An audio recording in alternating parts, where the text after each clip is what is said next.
right, I'm recording, brother, right now. What's up, man? I went right into it. I like getting people's first expressions that I haven't seen in a while. What's going on? What are you doing? Oh, Same as everybody else. You guys just started lockdown today, right? I don't know. I don't try. Florida says all these different type of things. It's 1 minute stay home, next minute it's 11 o'clock. There's all curfews. You change your mind here. The beach is open and it's closed.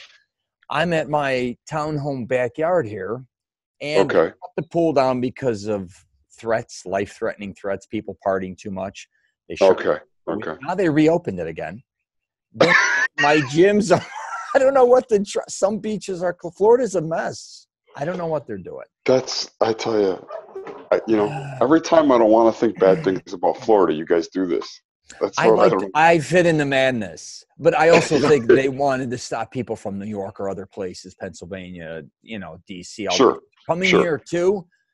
But it was very weird how the beaches were closed. Some weren't. Some pools are open. Some aren't. Some gyms were open. Some weren't. It's kind of crazy here. Really? Yeah, wow. It was very like my gym now in my complex is open, but my gym at LA Fitness isn't, which is kind of right. Well, we have the same thing too. So my brother's gym is open in his complex, but it's closed. His regular gym is closed. Yeah. So, yeah. It's all over the place. Same with whatever. It's just restaurants. Some bars, which was interesting. They said they were supposed to be closed. We saw them still serving. Wow. Yeah, some I think are kind of breaking the rules, truthfully, and I don't think the cops are doing anything about it, but they got to survive, right? Sure. I'm just saying, No, it's scary. It's scary. It is. I feel bad. Small businesses, local businesses, I feel terrible because they're going to get hit the hardest. Yeah, they're getting hammered. They really are. Yeah, and even some of my close friends own restaurants, and they kind of some are mainly sit down, and then they wanted them to transfer to takeout. They tried it; it didn't work. Right. So it's a very confusing time. But where are you at now? Are you at your fitness center? What are you at? No, not yet. Not yet. I'm still at home. I'm gonna head out in a little bit, but I'm still at home right now. Nice. So I want to get into first our past so people know how the hell we know each other.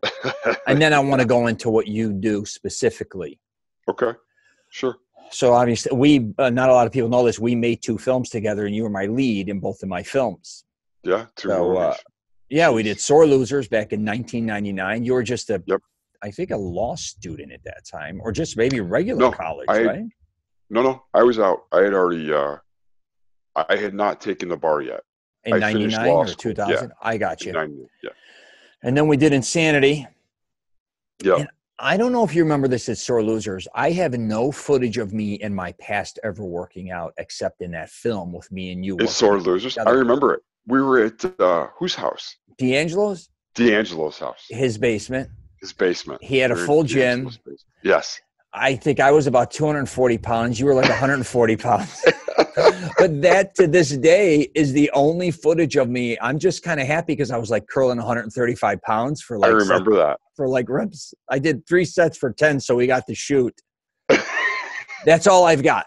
Like in my whole history of all the years of working out, is it that I don't have really any photos of me working out my past, goofing around, flexing.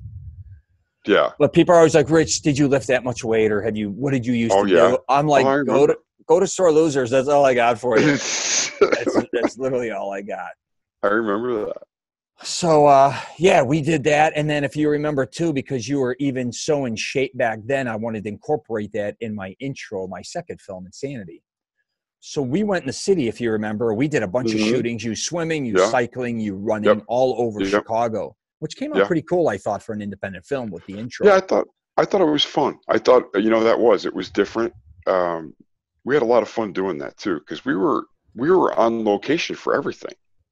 I don't think people understand. Like, we didn't have a set. It's not like we were in some studio. We were always on location shooting.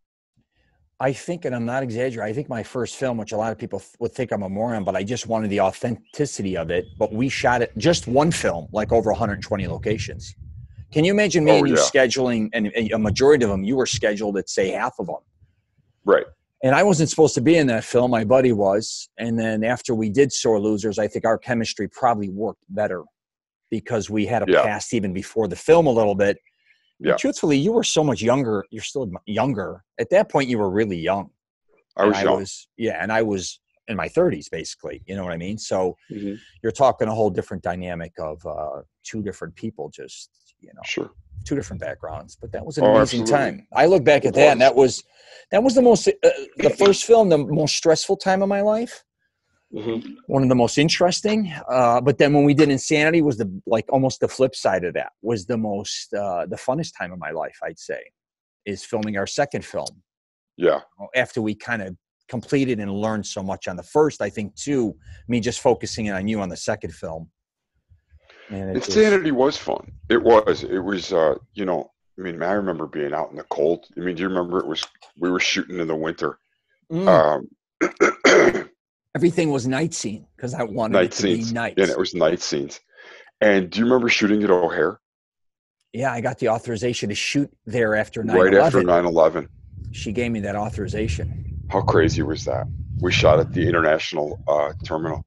Yeah, and I wanted to shoot that in the winter for the most part. I did some summer scenes, if you remember Mango when we went out to Lake Michigan, we shot the boat scene. Yes, that was summer. The last day of summer, the next couple days it snowed and it was like 40 degrees below. Out of a fluke, I caught that. It was terrible. I remember that. That was funny. Yeah, and I want it to be cold where the smoke, like, you know what I mean? Like where the frost. You got it.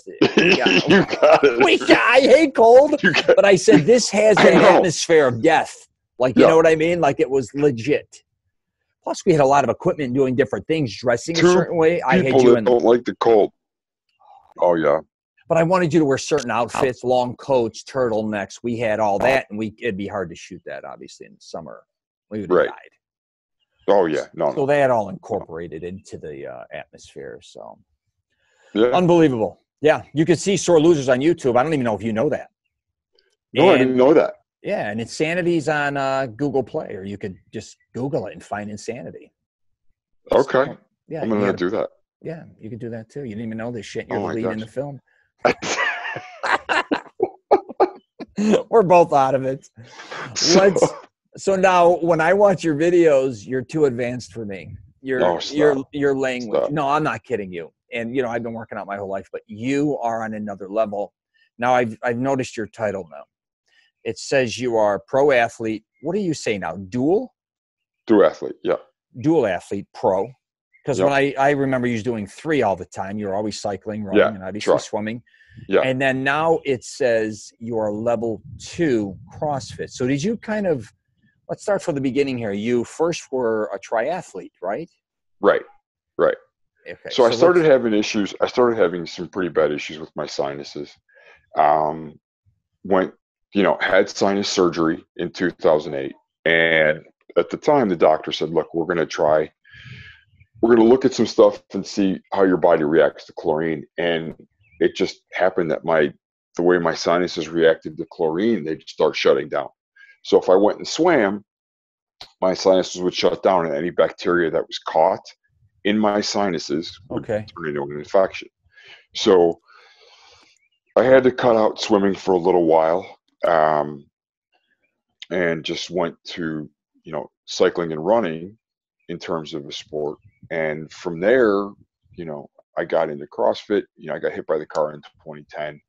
So in 2010, I got into terrible accident, broken collarbone, ribs, all that stuff. So to rehab, I was in Chicago. City? Yeah, no, close. We're in the suburbs. I was in the Clarendon Hills. Remember, you almost got hit when we were shooting a car. Yeah, downtown. I do. Yeah, I do remember that.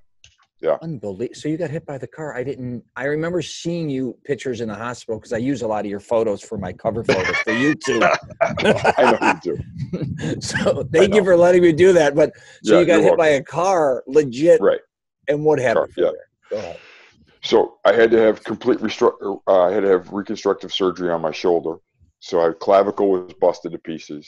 They had to so I've got a plate, I've got screws, I've got all kinds of hardware in my right shoulder. And I didn't want to lose my pro license. So when that happened, it was June, which is a terrible time. Doctor said the rehab was 20 plus weeks. I went to this CrossFit gym that I had just joined, and I asked them, I said, look, what do you guys think? They said, we'll get you back. Don't worry. We'll get you back. You'll be able to race this year. Don't worry about it. And they did. You know, So you back. transferred. Now see, someone just asked me this the other day. I screwed up. They said, Rich, have you ever done a CrossFit type workout? I have worked out with people that do CrossFit, and I was following some of their programs. It's a little too fast. Maybe I think I'm almost too old for it. I'm not just saying. I think too, from lifting heavy weights is what I should say. So many years of my life has taken such a huge toll on my joints and tendons. I can't do it I'm just still with weights, I guess, and I like swimming. Sure. But you look like what I get, and I think a lot of people don't understand about CrossFit is, I can't speak for everyone, but it seems like, say you, for instance, were a triathlete, and then you went into CrossFit. What really is the difference between the workouts you did then and your past compared to now? Because a lot of them seem similar. Are they faster? Yeah, a lot of them are the same. I mean, you know, so anything, and I want to, you know, and I don't want to mislead people here. So when I say I do CrossFit, I do strength and conditioning. Sure. The conditioning work, I mean, the strength I do is very similar to, like, I'm sure what you do. I lift. Okay. Yeah. So I do lift, you know, and I do use the I guess you'd call them the power lifts.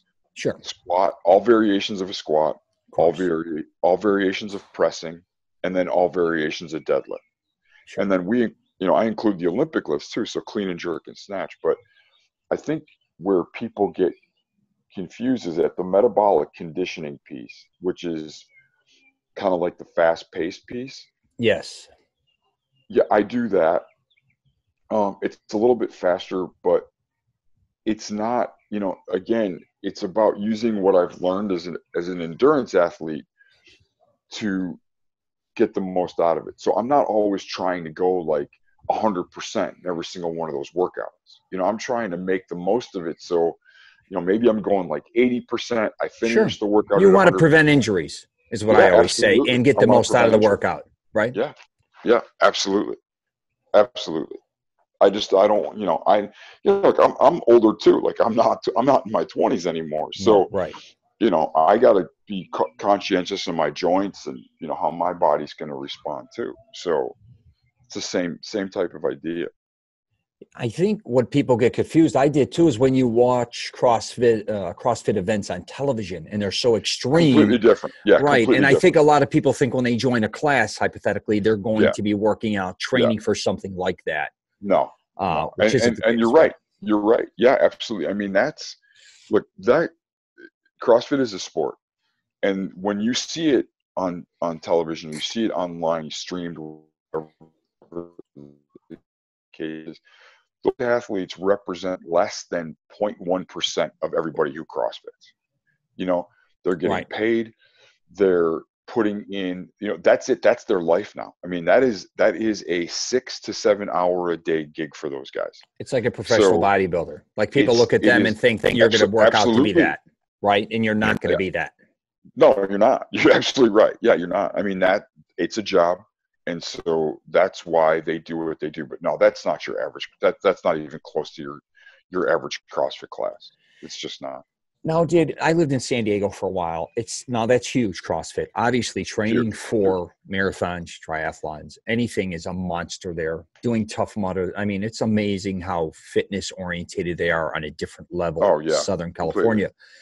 Did CrossFit kind of come out of the military, say Navy SEALs, kind of training mixed in with, because it seems like a lot of those guys I would see that were SEALs that I worked out with in San Diego, or even military guys at Camp Pendleton, they kind of incorporated their military background workouts into the gym with weights, I guess you could say.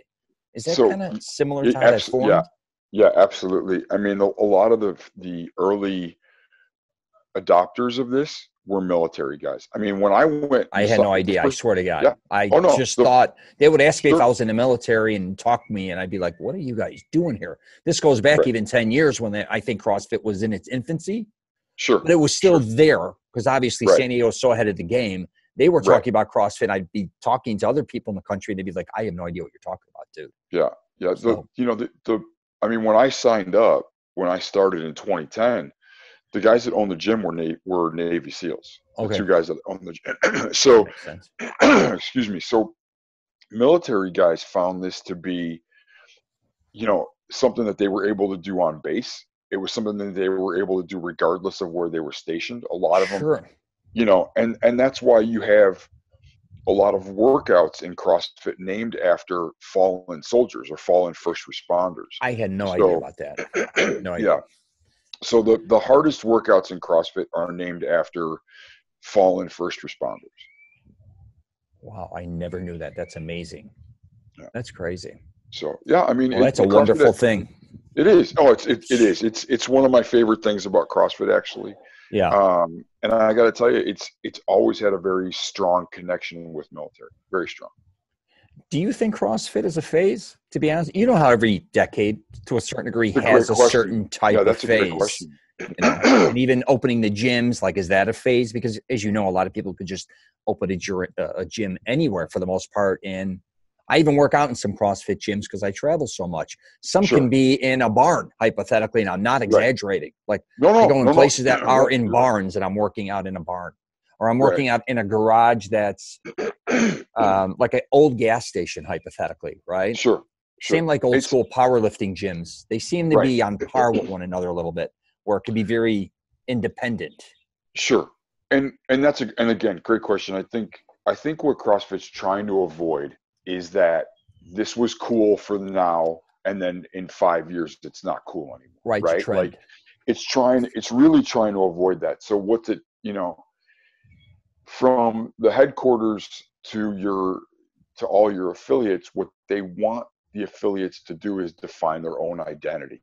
Yeah, So like for us, we decided, okay, we're going to add nutrition, right? We're going to add a true. whole nutrition business that you don't have to be a member of our gym to access nutrition. Gotcha.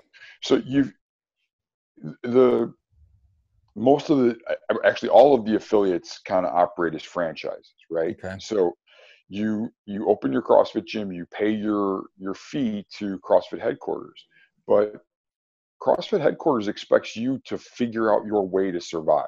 So if that means you add yoga, if that means you add, spin classes, if that means you're adding, like we do nutrition, whatever you're going to do to keep Yeah. your doors open, that's up to you. Yeah. So I mean, in terms of CrossFit as a sport, I think it's going to be around. I do. I think there's enough people who, the nice thing about it, quite honestly, is that unlike sports like football or baseball or basketball, you don't necessarily have to have that same level. I mean, well, I shouldn't say same level, but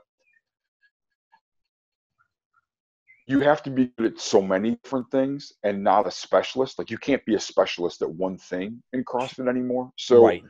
it encourages people from all walks of life to do it. So I think that's still a huge draw, and as long Yeah. as that continues to be the way it is, that you can't be a specialist, I think that's going to keep people going. It's kind of more open-minded kind of too, as far It as is. Oh creativity, yeah, right? Because you guys it are is. always, it It looks is. like you're creating a lot of different things when it comes to working out with True. CrossFit. Absolutely. It's not like Right. bodybuilding, hypothetically. We all know the movements, we know the type of equipment. Right. Right. Um, Exactly like bodybuilding. I mean, with the exception of what, maybe changing diet. I mean, how many different ways are you going to change? correct. You know, Anybody who Powerlifting. coaches a bodybuilder, right? Yeah. Powerlifting, right? Like, I mean, All I those. think we know where it's going, right? Yes. So, So you actually, though, what's unique about you is, I mean, obviously you were going to school to be a lawyer, became a lawyer, and then you dedicated your life to fitness almost over anything else. How did you, I mean, not a lot of people would do that because I know some of my closest friends are lawyers. You know some of them as well, obviously. sure. They love fitness, but for them, after going through so much schooling and obviously the money as well, but Right. you loved fitness. It always was more superior to you than almost money or anything else, I think. And I'm going way Right. back to when you were a young man. I mean, like I knew you when you were really young. Hmm. And And now it is still a huge part of your life, because a lot of my friends that are middle-aged, 50 and above, they're like, Rich, I can't believe how consistent you were throughout your entire life working out, right? But I never did shows or anything like you did. I never did it for the trophy, I guess you could say. And I also never did it I did it for insecurities. I did it because I want to be big and strong. That was my issue. Right. You, for instance, you just wanted to be amazing at or you were just amazing at what you were doing. Did you go that route because of the results you were getting, or was it you just didn't want to fall out of shape? What made you make the huge transition from saying, I'm going to be a lawyer, now I'm going to be one of the best trainers in Illinois, I'm still going to be, you went full throttle into that industry? So for me, it was, why did I put fitness above everything else? And I mean, honestly, you're right. I sacrificed a lot over the years. I sacrificed a lot to put fitness first, whether it was relationships or whether it was other career opportunities or making more money, whatever it was. But I realized what matters the most, honestly, is I consider myself a student above anything else. And Me too. Being a student, I've always loved the idea of learning, but it's about sharing. So I have never gotten a satisfaction doing, and I will tell you, whether I've been very, very fortunate to have won a lot of races, and I hope to be able to continue to do that. But the satisfaction of sharing my knowledge and helping people is by far way more gratifying than anything else I've ever done. And it remains that way. I could be having a terrible day, but if I know I'm positively affecting somebody else, it's amazing. It makes everything worthwhile. So whatever fitness I gain, if I don't share it, I feel like I'm failing myself. I feel like I'm failing everybody else in the fitness community, because there are I think sometimes too, we get short-sighted. Like, you're fit, you've been fit your whole life. You're used to communicating with fit people, right? But that's not everybody. No, that's a very few. Even your close friends, family members, colleagues. No one really. Yeah, so I agree. Our life is much different than theirs. Even the way we feel is much different. I always talk about, right? Right. And I think sometimes we forget that. I think we forget that 99% of people are not fit. They unfortunately just aren't. People don't take care of themselves. No. Even if I tell people, just get on a bicycle and have fun or walk. Just start there. That's simple. Just start. Right. Yeah, I think most people get intimidated. I do. I agree. They're intimidated or, insecurities. I mean, look, I had insecurity when I was in high school, I worked out because I wasn't getting dates. I mean, that was it. 100%. I wasn't getting dates. So I started working out. And then from there, I was having fun. I liked it, but those insecurities, I mean, look, being 47, I still have some of those. Sure, they still pop up once in a while, but I think that it's taking the experiences that you've had, the experiences that I've had, and you share them with people. And the hope is that you make a positive impact on somebody's life. Yeah, and I realized over the years, the insecurity that I had is what drove me, where other people's insecurity stops them, right? Yeah. Really that there's a fine line between I'm insecure because I'm too small and scrawny, so I want to be big and strong, but I also go too far where I call it like reverse anorexiism, where I need to get bigger and bigger and bigger, or it goes too far.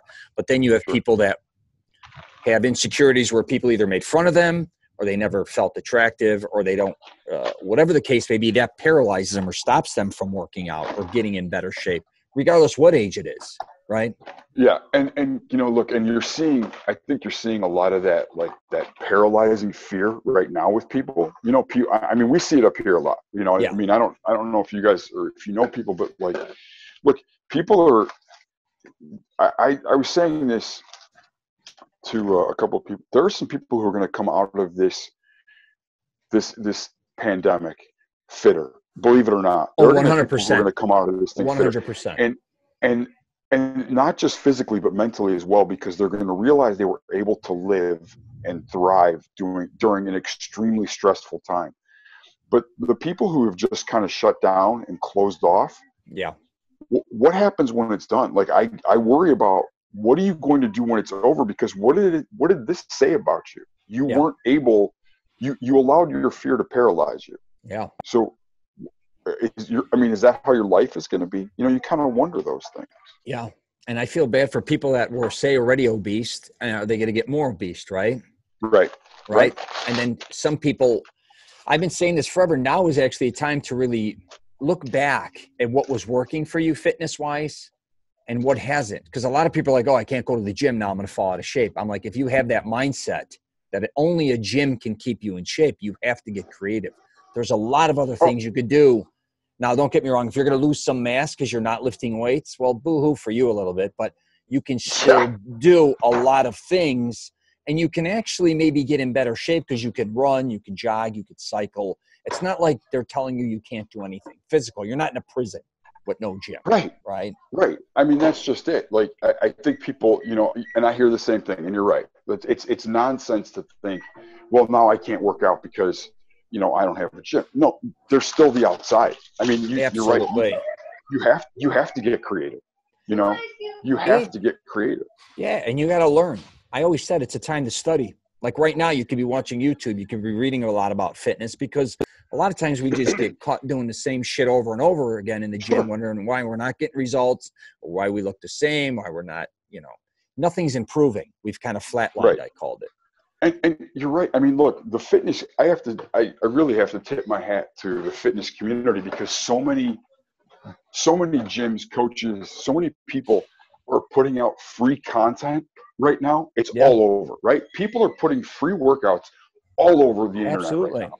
So you don't have an excuse. You really don't. I mean, if you're allowing yourself to use that as an excuse, then you better take a hard look as to how much fitness actually meant to you. How much does your health mean to you?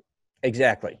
Because the knowledge we have now is unbelievable compared to what we grew up with. We had nothing. Exactly. Remember, we literally had nothing. We had magazines, and maybe we had magazines. Right? And ESPN may have a show here and there on working out, like Body by Jake or something, but it was nothing. I mean, but if you think about it, what did we didn't have? I mean, my God, if you went, you had to rely on somebody else at the gym when you went to like your regular gym, somebody to tell you like what the hell you were doing. I didn't have any idea I had no idea what I was doing. No. When I was going to the gym, I had no clue. No one usually does. No one usually does, for the most part. You know what I mean? Most people who go to a gym don't know what they're doing, or they've seen videos, but they don't know how to physically do it, even use the equipment.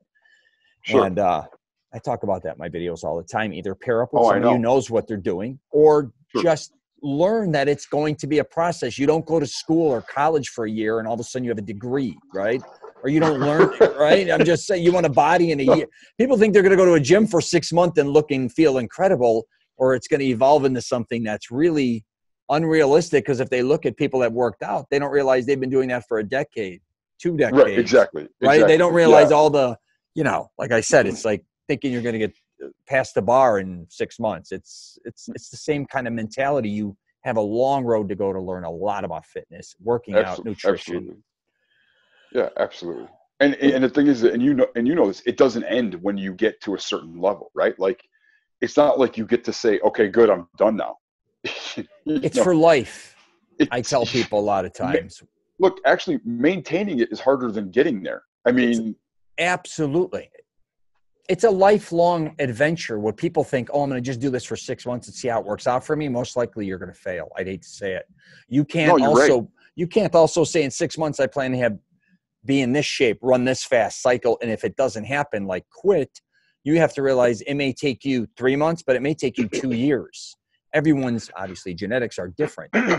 Sure. But look at just look at the long road. Just don't even have an end in sight. That's how I looked at weightlifting or working out. And that's right now, I think that's such great advice too, because I have so many people who are like, well, what am I going to do if there's no racing this year? I said, and so what? So you just want to lose an entire year of fitness? I mean, look, we don't know if there's going to be racing or not. We don't. Okay. But I don't use that as an excuse to stop training. I figure, look, be ready. At some point, we're going to have racing again. People are going to be going back to doing, a lot of the things we used to do. It may not look the same. I mean, I'm the world may look a lot different when this is all over, but the things we did before, we're going to do again. And I don't want to be, I don't want to be unprepared. I want to be ready for whatever comes next.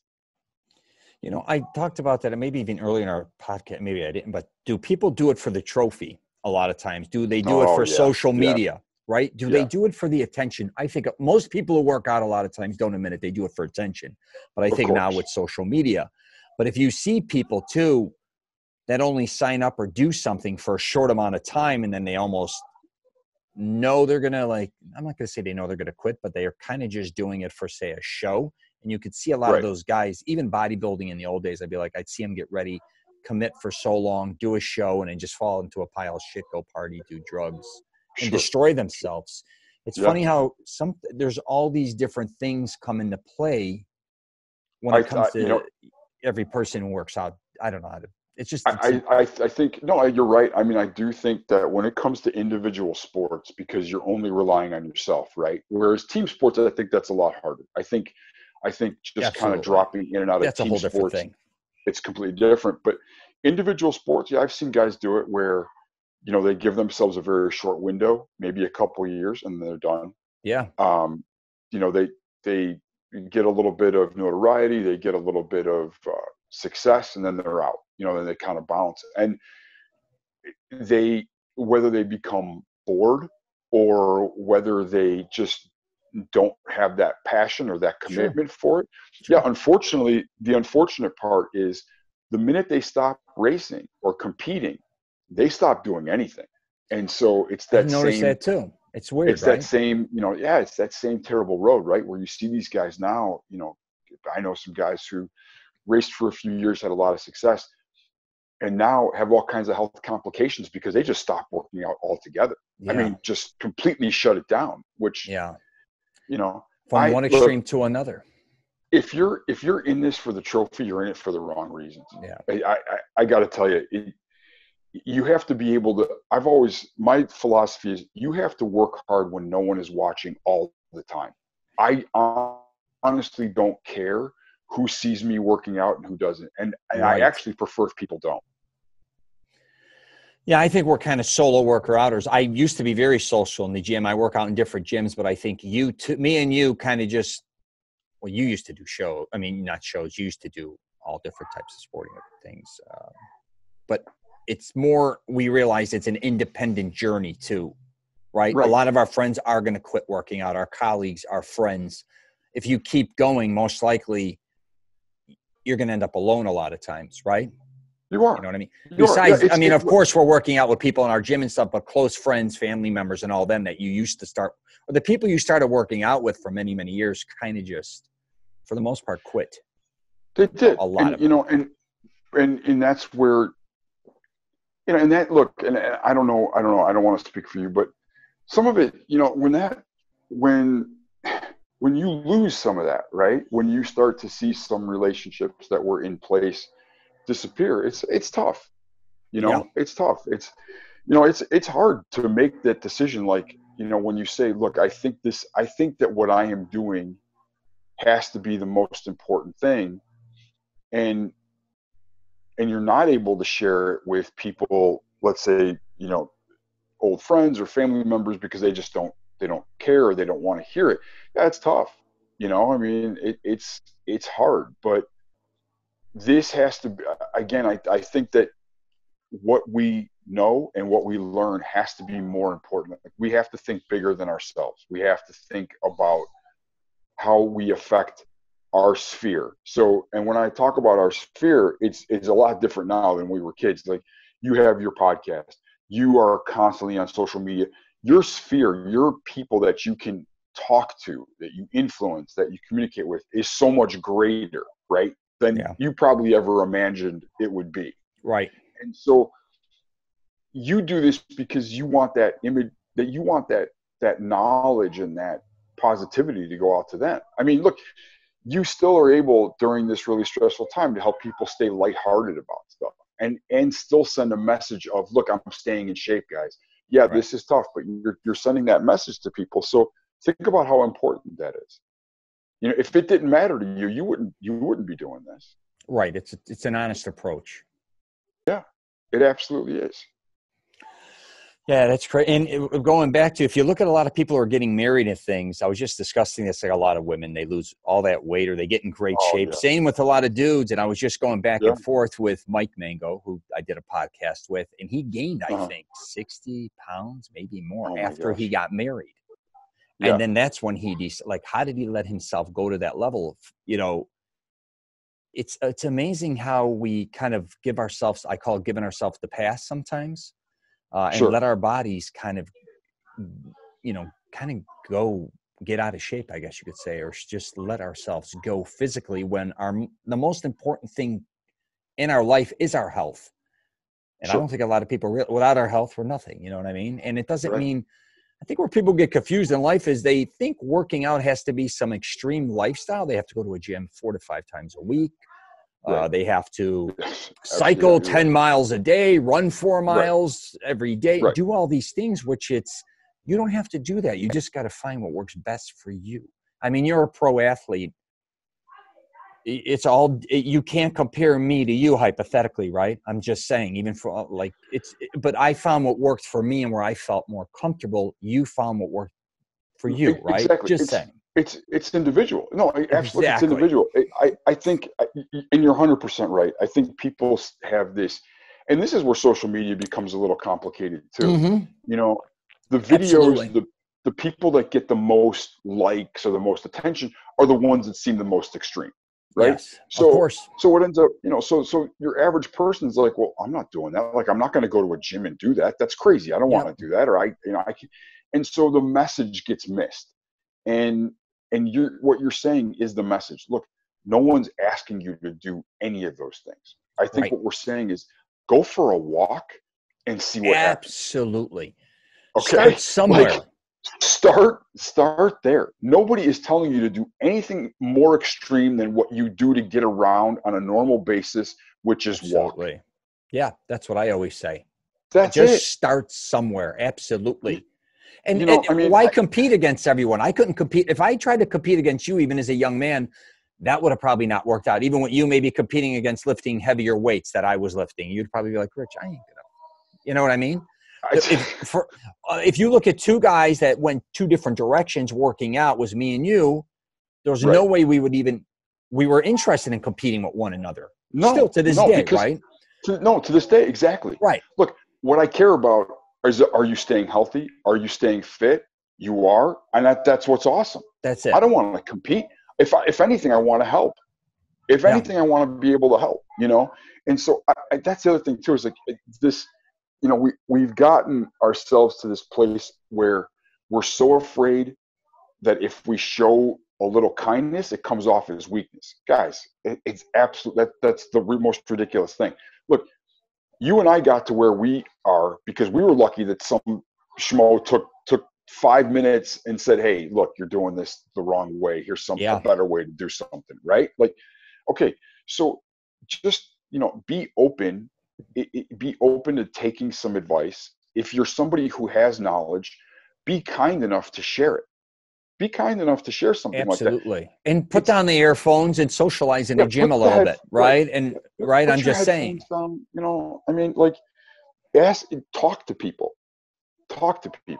Yeah. I've been doing videos on, people don't realize the social environment of working out, how important that is. Because I grew up bouncing between Chicago and Florida at a very young age.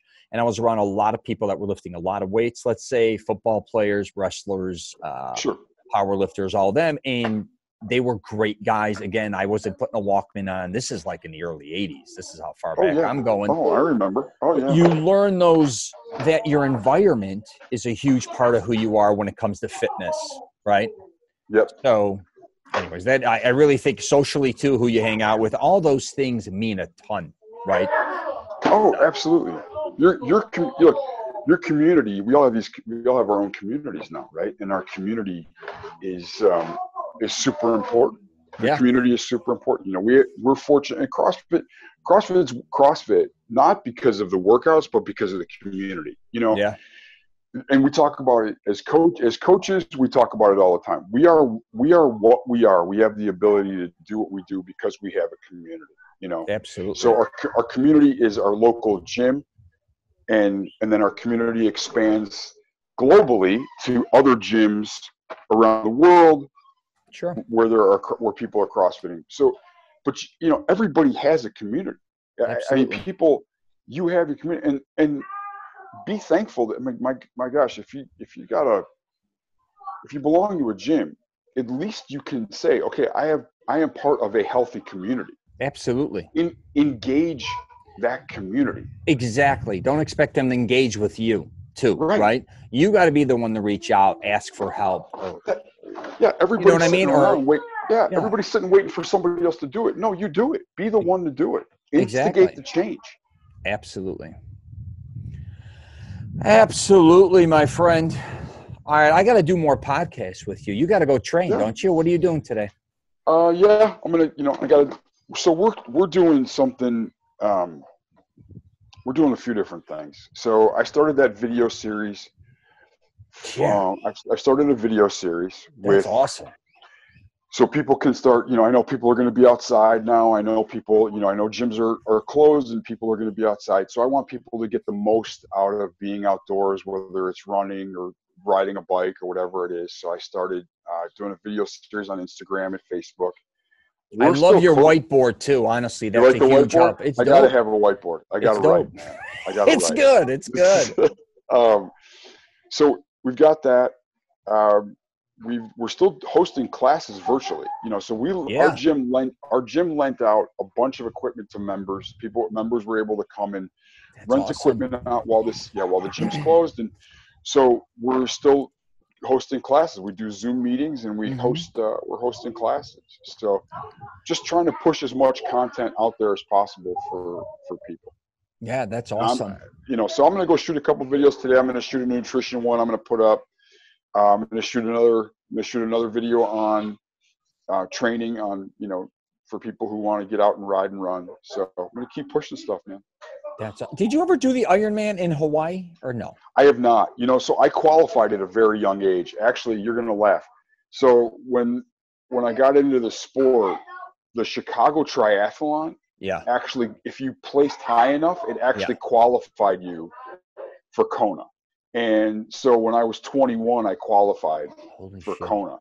I didn't go. I was like, I'm not anywhere near ready to go do something like that. So, but you know, that's on the list now. Like that's the list of things I want to do. So you know, once we start racing again, man, that's on the list. So. If you ever do that, I'm gonna go to Hawaii with you. I haven't done that. I haven't done that island, so I'll just watch you. I'll just listen to me. I just want you to come out. I think it would be the greatest experience if it was just you and I out there. I'd laugh my ass off the whole time. Oh my! I'd be like a little bitch in the audience, right?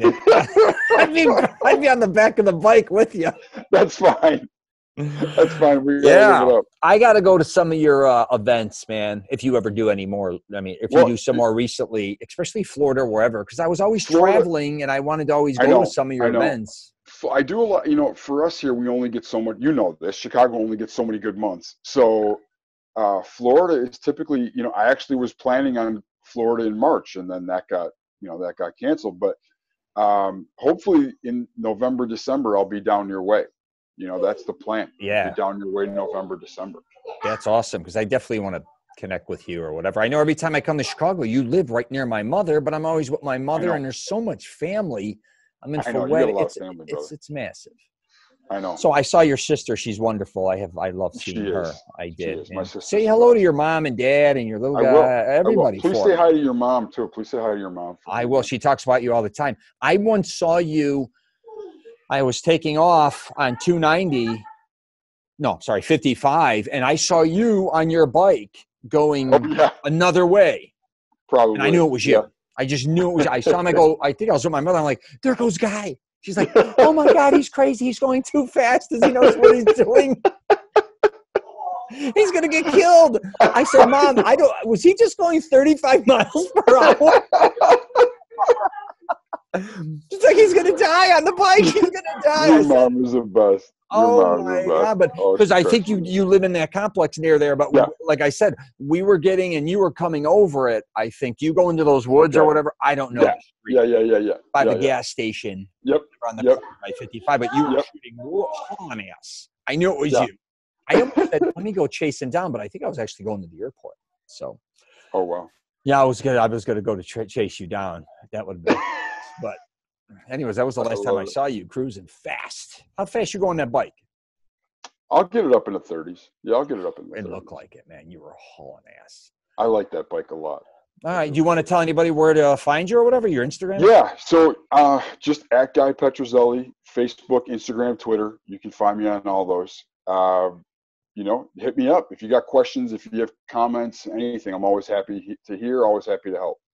All right. I don't know what I use so many of your photos for the cover for my YouTube. I know. People got to click on it thinking they're going to see you and they see me.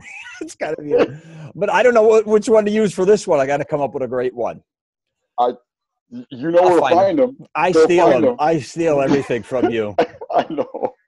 All right, brother. I will talk to you later. Thanks for doing this. Good talk. No, thank you. Thank you so much. All right, let's do some more. All right. Sounds good. All right, take care. Bye. All right, bye.